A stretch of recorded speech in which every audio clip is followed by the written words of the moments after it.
Hello student, मैं Ramchandra Kushwaha Shivchandra classes में आपका स्वागत करता हूं। आज हम लोग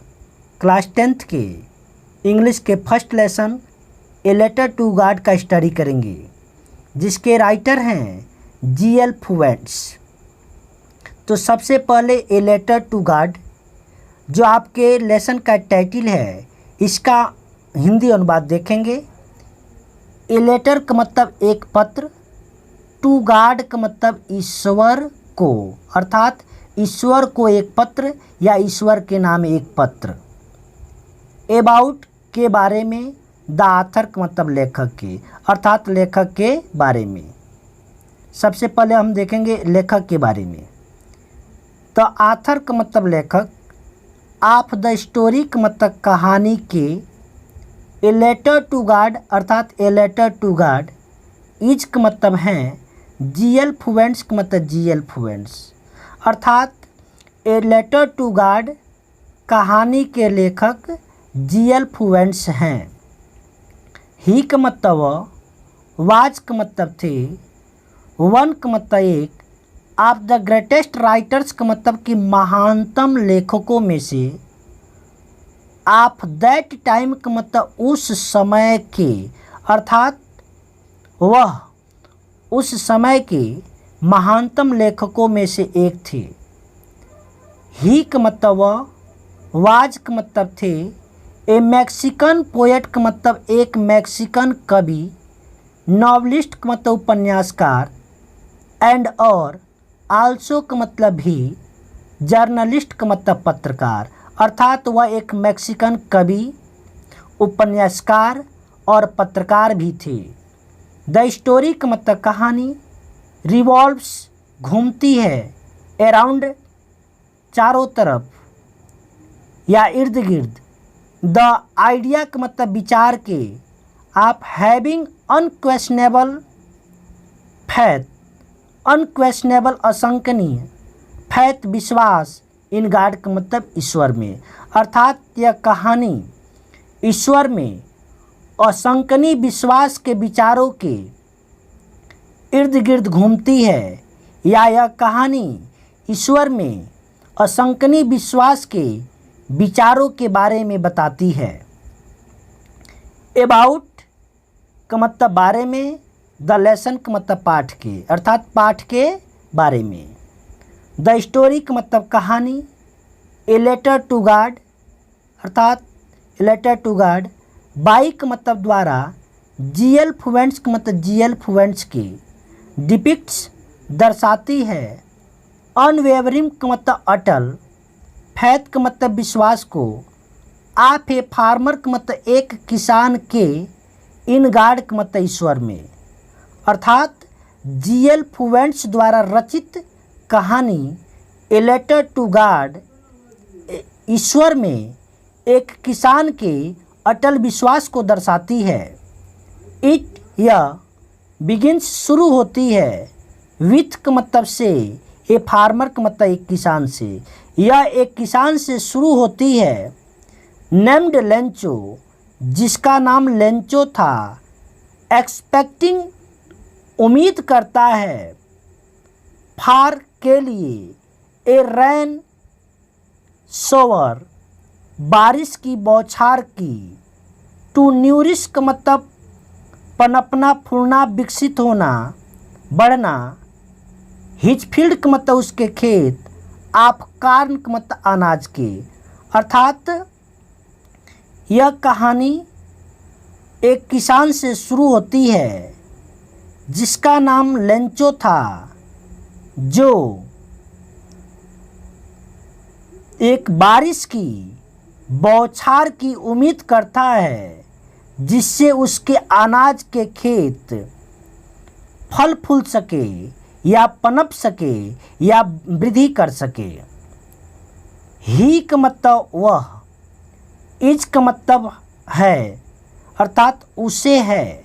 कॉन्फिडेंट का मतलब आत्मविश्वास, दैट की, हिज हार्वेस्ट का मतलब उसका फसल, इज का मतलब है, गोइंग का मतलब जा रहा, टू इल्ड का मतलब देने, हिज का मतलब उसको ह्यूज प्रॉफिट का मतलब बड़ा लाभ, जस्ट लाइक ठीक जैसे, इट यह डज देता है, एवरी ईयर्स का मतलब प्रत्येक वर्ष, अर्थात उसे आत्मविश्वास है कि उसका फसल उसे बहुत बड़ा लाभ देने जा रहा है, ठीक जैसा कि प्रत्येक वर्ष देता जाता है या देता आ रहा है। अब हम लोग इसके टेक्स्ट का स्टडी करेंगे, तो चलिए स्टार्ट करते हैं। द हाउस का मतलब वह घर, द ओनली वन का मतलब अकेला, इन द इंटायर वैली का मतलब संपूर्ण घाटी में, सैट बसा था, ऑन द क्रेस्ट का मतलब चोटी पर, ऑफ ए लो हिल का मतलब निचली पहाड़ी के, अर्थात वह घर जो संपूर्ण घाटी में अकेला था, निचली पहाड़ी के चोटी पर बसा था। फ्रॉम से, दिस का मतलब इस, हाइट का मतलब ऊंचाई से, वन का मतलब कोई भी, अर्थात कोई भी व्यक्ति, कुड सी देख सकता था, द रिवर का मतलब नदी को, एंड और, द फील्ड का मतलब खेत को, ऑफ राइप कार्न का मतलब पके हुए अनाज के, डाटेड का मतलब आच्छादित थे या लदे हुए थे, विथ का मतलब से, द फ्लावर्स का मतलब फूलों से, दैट का मतलब जो, ऑलवेज का मतलब हमेशा, प्रोमिस का मतलब उम्मीद दिलाते थे, ए गुड हार्वेस्ट का मतलब एक अच्छे फसल की, अर्थात इस ऊंचाई से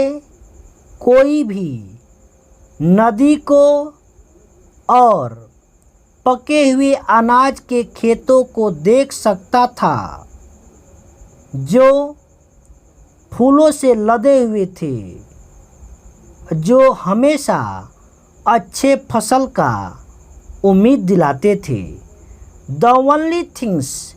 केवल एक ही चीज़, द अर्थ का मतलब पृथ्वी, नीडेड का मतलब ज़रूरत थी, वाज का मतलब थी, ए डाउन पोर का मतलब मूसलाधार, आर का मतलब अथवा, एट लीस्ट का मतलब कम से कम, ए सोवर का मतलब बौछार, अर्थात पृथ्वी को केवल एक ही चीज़ की ज़रूरत थी, मूसलाधार वर्षा की अथवा कम से कम एक बौछार की। थ्रू आउट का मतलब पूरे या सारी, द मॉर्निंग का मतलब सुबह, लंचो, हु का मतलब जो, न्यू का मतलब जानता था, हिज फील्ड्स का मतलब अपने खेतों को, इंटाइमेटली का मतलब नज़दीकी से या अच्छे तरह से, हैड डन नथिंग का मतलब कुछ भी नहीं कर सका, इल्स बट के सिवाय, सी का मतलब देखने के, द स्काई का मतलब आकाश में, टुवार्ड्स का मतलब की ओर, द नॉर्थ ईस्ट का मतलब उत्तर पूर्व की ओर, अर्थात सारी सुबह लंचो जो अपने खेतों को अच्छी तरह से जानता था, उत्तर पूर्व में आकाश की ओर देखने के सिवाय कुछ नहीं कर सका। नाउ का मतलब अब, वी आर, वी का मतलब हम लोग को, आर का मतलब है, गोइंग का मतलब जा रहा, रियली का मतलब सचमुच में, टू गेट का मतलब मिलने, सम वाटर का मतलब कुछ पानी, ओमेन का मतलब प्रिय, अर्थात लेंचो अपने पत्नी को कहता है, प्रिय अब सचमुच में हम लोगों को पानी मिलने जा रहा है। द ओमेन का मतलब औरत, हु का मतलब जो, वाज का मतलब थी, प्रिपेयरिंग का मतलब तैयार कर रही, सपर का मतलब शाम का भोजन, रिप्लाइड का मतलब उत्तर दी, एस का मतलब हाँ, गॉड विलिंग ईश्वर ने चाहा तो। वह औरत जो शाम का भोजन तैयार कर रही थी उत्तर दी, हाँ ईश्वर ने चाहा तो। द ओल्डर बॉयज़ का मतलब बड़े लड़के, वेयर का मतलब थे, वर्किंग का मतलब काम कर रहे, इन द फील्ड का मतलब खेतों में, वाइल का मतलब जबकि, द स्मॉलर वंस का मतलब छोटे लड़के, वेयर का मतलब थे, प्लेइंग का मतलब खेल रहे, नियर का मतलब पास, द हाउस का मतलब घर के। बड़े लड़के खेतों में काम कर रहे थे जबकि छोटे लड़के घर के पास खेल रहे थे। अनटिल का मतलब तब तक, द ओमेन का मतलब औरत, कॉल्ड का मतलब बुलाई, टू देम आल का मतलब उन सभी को, तब तक औरत उन सभी को बुलाई। कम का मतलब आओ, फॉर डिनर का मतलब भोजन के लिए, अर्थात भोजन के लिए आओ। इट वाज ड्यूरिंग, ड्यूरिंग का मतलब के दौरान, द मील का मतलब भोजन के, दैट की, जस्ट एज ठीक जैसे, लेंचो हैड प्रिडिक्टेड का मतलब भविष्यवाणी की थी, बिग ड्रॉप्स का मतलब बड़ी बूंदें, ऑफ रेन का मतलब बारिश की, बिगेन का मतलब शुरू हो गई, टू फॉल का मतलब गिरना, अर्थात ठीक जैसे भोजन के दौरान, ठीक जैसे लेंचो ने भविष्यवाणी की थी, बारिश की बड़ी बूंदें गिरना शुरू हो गई। In the north east huge mountains, in the north east का मतलब उत्तर पूरब में, ह्यूज माउंटेन्स का मतलब, ह्यूज का मतलब बड़े, माउंटेन्स का मतलब पर्वत या पहाड़, आप क्लाउड्स का मतलब बादलों के, कुड बी सीन का मतलब दिखे जा सकते थे, अप्रोचिंग का मतलब आते हुए, अर्थात उत्तर पूर्व में बादलों के बड़े पहाड़ आते हुए देखे जा सकते थे। द एयर का मतलब हवा, वाज का मतलब थी, फ्रेश का मतलब ताज़ी, एंड और स्वीट का मतलब मधुर या मीठी, अर्थात हवा ताज़ी और मधुर थी। द मैन का मतलब आदमी, वेंट आउट का मतलब बाहर गया, फॉर नो अदर रीजन कोई दूसरा कारण नहीं था, देन तुलना में, टू हैव द प्लीजर आनंद लेना, आप फीलिंग का मतलब अनुभूति, द रैन का मतलब बारिश की, आन का मतलब पर, हिज बॉडी का मतलब अपने शरीर पर, अर्थात वह आदमी बाहर गया कोई दूसरा कारण नहीं था, अपने शरीर पर बारिश के आनंद को, अनुभूति को महसूस करना था, अर्थात वह व्यक्ति बारिश में अपने शरीर पर उसके आनंद के अनुभूति को महसूस करने के लिए बाहर गया। एंड और व्हेन का मतलब जब, ही रिटर्न का मतलब वह वापस लौटा, ही का मतलब वह, एक्सक्लेम्ड का मतलब जोर से कहा या अचानक कहा, और जब वह वापस लौटा अचानक कहा। दिस का मतलब ए, आर नॉट का मतलब नहीं है, रेन ड्रॉप्स का मतलब बारिश की बूंदें, फॉलिंग का मतलब गिर रही, फ्रॉम का मतलब से, द स्काई का मतलब आकाश से। ए आकाश से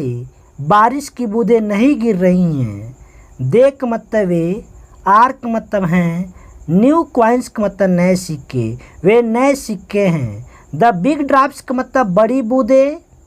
आर का मतलब हैं 10 सेंट का पीसेज का मतलब 10 सेंट के सिक्के, एंड का मतलब और, द लिटिल वंस का मतलब छोटे सिक्के, आर का मतलब हैं 5 का मतलब 5 सेंट के, अर्थात बड़ी बूंदें 10 सेंट के सिक्के हैं और छोटी बूंदें 5 सेंट के हैं। Thank you.